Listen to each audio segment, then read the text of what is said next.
I'm Juno Gaskins along with Coach Wendel.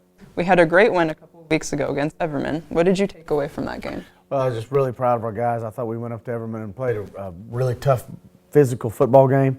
The kids had a great time and had fun playing. They really like football. That's fun to be around.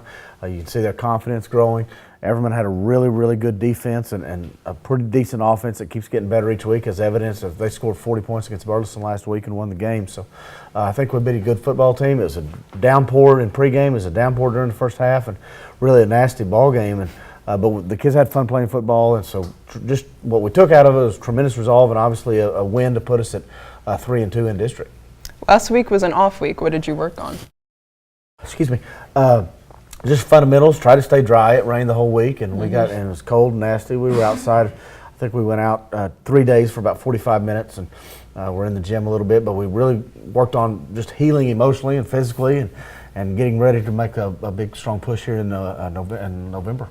What has been the focus this week in practice? We want to execute our plays really well. We want to protect the football. We've got to line up properly. Burleson runs a tremendous amount of formations, and just got to fit right. And I think our focus has been good. I think our energy's been up, and I think we're ready to play. Let's look at some of the highlights from the Everman game.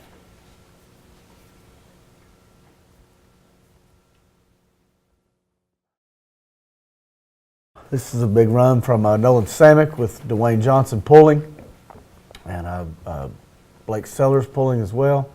Ethan Hill gets a touchdown run right here, going off the left side behind Dwayne Johnson. Everman had really probably the best defense we've seen all year. Logan Adams gets in good position for this interception. Makes a good play on the ball. Big pick. Big play in the ball game.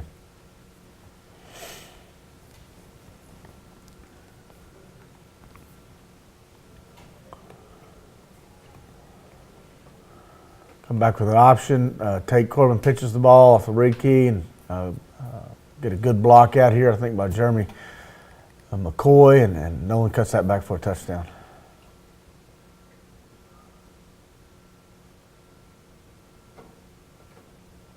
Good job on a fumble recovery. That's 2 turnovers for the defense.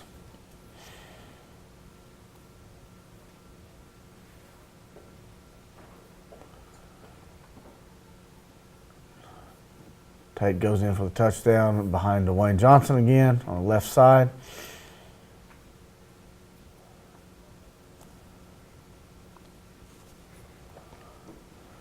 And we run to the right this time behind Marshall Hodges and David Boyette for a touchdown for Lane Martin.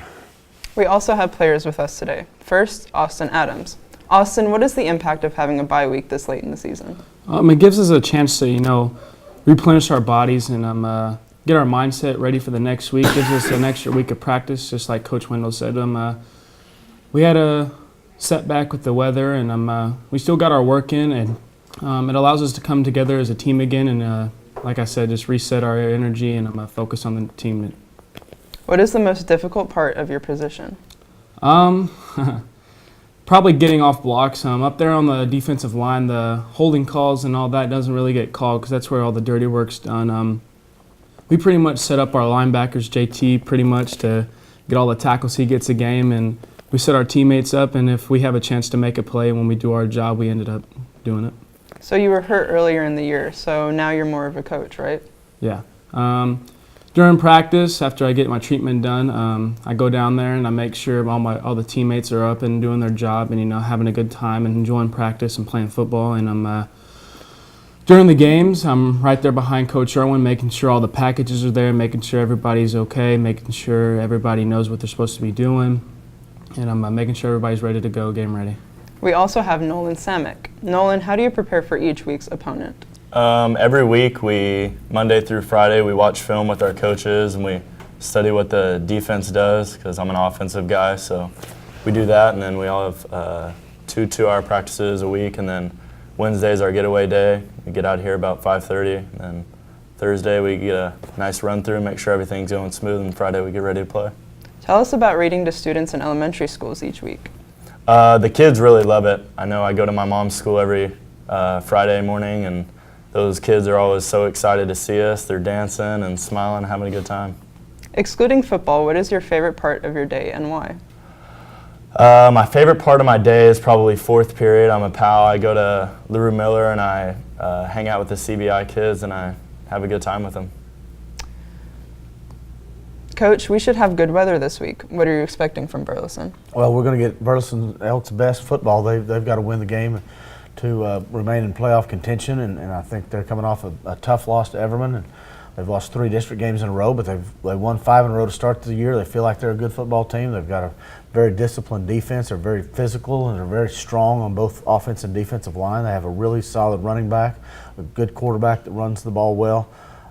So I think we're going to get their best, and I know that they're going to get our best, and it ought to be a great game. What should we watch out for Friday night? Watch out for the Panthers running up and down the field. Well, let's take a look at last week's result from teams in our district. Aledo beat Cleburne 56-20.